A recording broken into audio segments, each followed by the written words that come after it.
Whilst we have a cracker of a lineup of tradies on our renovation, there are some jobs that Sandra and I can actually take care of. This will allow all of the tradies to deal with other more important things.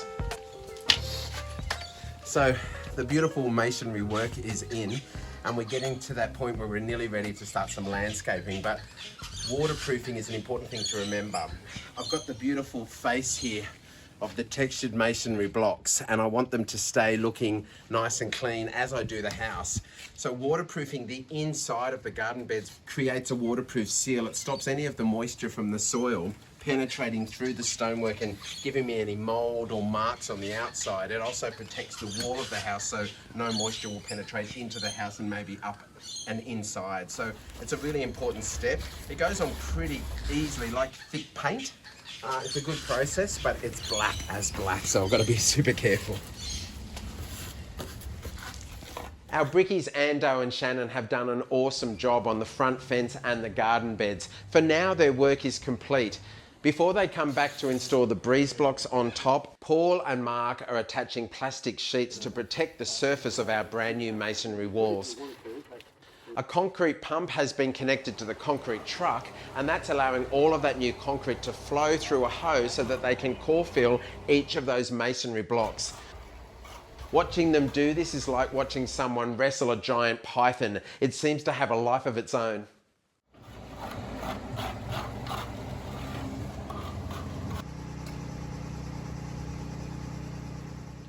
Our clothes drying area was an ugly, unused space in the original home. I'm determined to create destinations as part of this renovation, to draw you through the house and make sure that we're utilising all the different parts of our block. Our new courtyard will have the clothesline in the centre, but I'm also creating a potting area, utilising the original kitchen sink. Paul has built a frame for me, and I've added a curve as part of my design, replicating those sexy curves that I used in the inside joinery.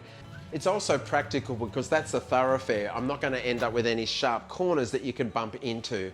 Jack, our plumber, has already put the plumbing in place, and our stone installers have added that new palm-shaped bench top. Paul has lined the front face of our potting sink with our WeatherTex V-groove cladding. And on the curve, he came up with the clever suggestion of using half-round timber dowel. It adds that beautiful texture on the curve and elevates the space. Number one son, Alexander, has arrived for a site visit. I'm utilising some of the leftover white wall tiles from the bathrooms. It's a great father and son bonding time as we add some tiles to create a splashback. This is creating a really great utility space. It's great to work with potting any plants. It's also a great place to clean some fish. But really, Sandra and I don't go fishing.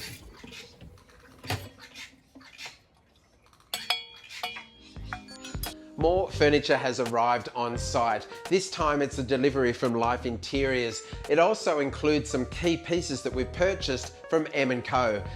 Between these two brands, we've got some really large furniture pieces, so there's extra large boxes. M&Co is a Melbourne-based business with a vast range of items on their website, but they have such a beautiful showroom. I visit it almost every time I'm in town. The inside of our house looks much more like a storage room at the moment than anything to do with Palm Springs.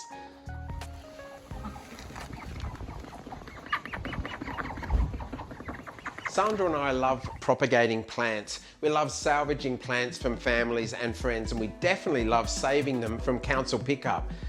Remember, one man's trash is a renovator's treasure. I've created a simple but quite effective landscape design. But to help us install our hard and soft landscaping finishes, we have employed the services of another great local business, Mitch and his team from Ocean Landscapes. Umina is essentially completely built on sand, so we're going to need to add a lot of organic material and soil if we expect our new plants to thrive. For the hard landscaping areas, the boys are installing road base, which they're going to compact down. This will provide a hard surface for them to install the new pavers, and these will sit on top of concrete pads. After so many days of rain on this renovation project, we have finally been blessed with days of sunshine. This is allowing all of the outdoor work to be done at such a fast pace. Out of all areas of the home, it's possibly the clothes drying area that is undergoing the most dramatic change. Now that my grid pattern is in place with those concrete pavers, you can see just how dramatically different the space feels. The Hills hoist, well, that's been taken out because it had to be repositioned within the space, but don't worry, it is definitely coming back. Ando is back on site. This time he's dealing with a striking new feature breeze block wall that will sit to the side of our brand new entry foyer. The footing for this is already in place. It was actually poured at the same time as the footings for the landing and the deck. The dimensions of these footings were based upon our structural engineer's report. Ando starts with the base row. This is the most important because it has to provide that level foundation. From there he can work his way up, of course measuring as he goes because all of these lines have to be perfectly straight. In between each of the horizontal joints he's actually adding wire. This is adding further structural integrity to the design. And because it's only 3 blocks wide and then straight up, he's actually cracking on at an amazing pace. The texture that is added by those breeze blocks just can't be added in any other way. It is an element that is almost in every home in Palm Springs. I love them for so many reasons. They suit Australia's landscape. They allow the breeze to run through them, but also give us filtered light and a bit of privacy, and they add so much texture. Can you tell that I'm excited about this feature? So excited. Whilst Ando is getting creative out the front, Shannon has started working on the new masonry wall in the courtyard. This new wall is creating a mini courtyard. It's actually a private garden that will be viewed from our new bathroom. Wacko, how good's this looking? Looking great, isn't it? This has been one of the points of contention of this whole renovation. I know it. We spoke about this from day one. Sandro was wary of it from day one, but I so wanted it. I think it's an important part of the transformation, mate. It's going to be beautiful when it's finished. It's a big thing for something I know, yeah, but I know. that's what you want. The cost and time to create this is almost like making a whole nother room. Yeah. But now with that connection from inside into that little courtyard, it's going to make it feel so big. It's going to be private too, and the thing that I like about it is, as you said, it's another room. Yeah. Come on, Bindi, you're okay. You're right. You've been a good construction dog. Big guard dog. First time in 6 months I've known you've been here. The wall is creating privacy. It's going to be built in the same way as the front fence. Stack bond masonry walls with a breeze block header course. We're coming up to the window height? Yeah, just underneath because this is going to have a nice row of breeze blocks on top. Again, like the detail, like the front fence. Just like the design of my front fence and raised garden beds, this wall has been designed based upon the dimensions of the masonry blocks from Brickworks. I've done this to ensure that I get the full look of the face of the masonry blocks and to try to minimise waste. Mitch has done an outstanding job here on the floor as well. We've got the beautiful paver. So what's going in between? Well, we're discussing that. So I like the greenery in there. Sandra would like some pebbles. Oh. I get it because... Can I get a vote? What would you like? Pebbles. Pebbles. Yeah. But finally, the day has arrived. After so many delays, we have got the go-ahead from the certifier to start the construction of the brand new entry foyer. This is a really big deal. That part of the home is the only extension to the original footprint. It's allowing the front doors to be relocated from the side elevation to the front. It's creating a sense of entry as you'll now walk up the stairs, enter through 2 double doors into a foyer, and then turn and walk into the living and dining room, instead of as it is now where you walk straight into the house.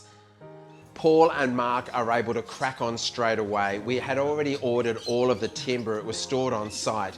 They start to build up the frame, and this combined with the wall that Ando is already creating means that we can instantly visualize how this space is going to look. To arrive today to see just what's been done, some of it even this morning, is pretty damn exciting. I got my beautiful stack bond brickwork. It's very Palm Springs. It's perfect for the look that I wanted to create. The texture and all of those lines are helping to transform the facade. The next most important part of the facade was to actually change the main dwelling, and that's adding this piece off to the side. You can see just how much texture's now been added to that new entry foyer with that wall of breeze blocks, and it looks beautiful now. You can see those circles. Even Paul's looking now and admiring. He's probably thinking what he has to build right behind it.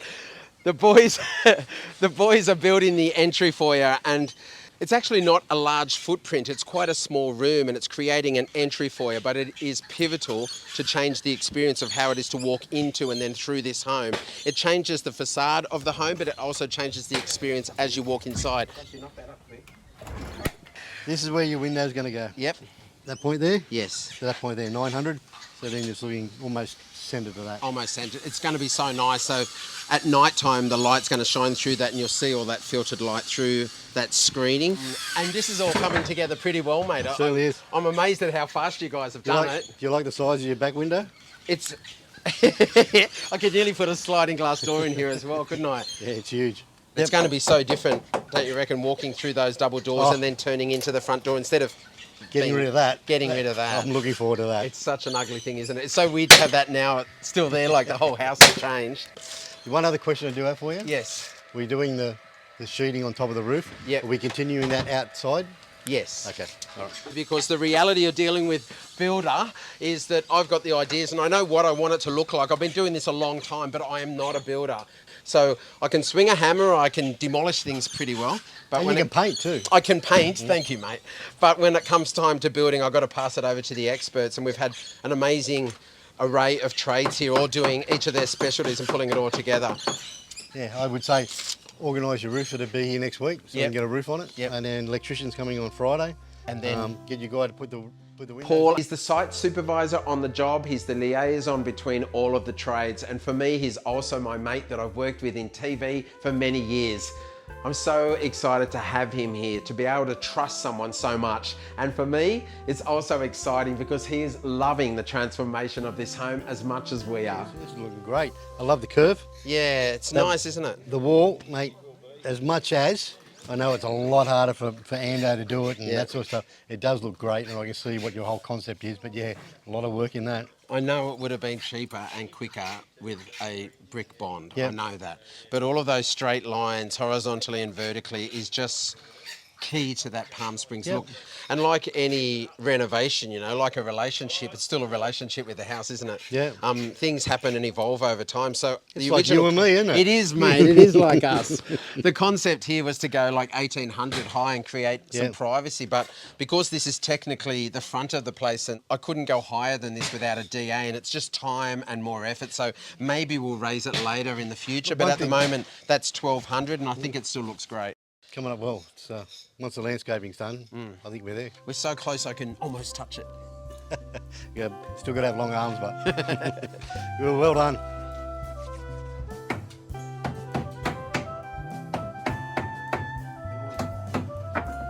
We've definitely kicked some big goals on our Umina renovation. The new entry foyer has begun. The frame is in place. It's ready for the new cladding, windows, doors, and roof.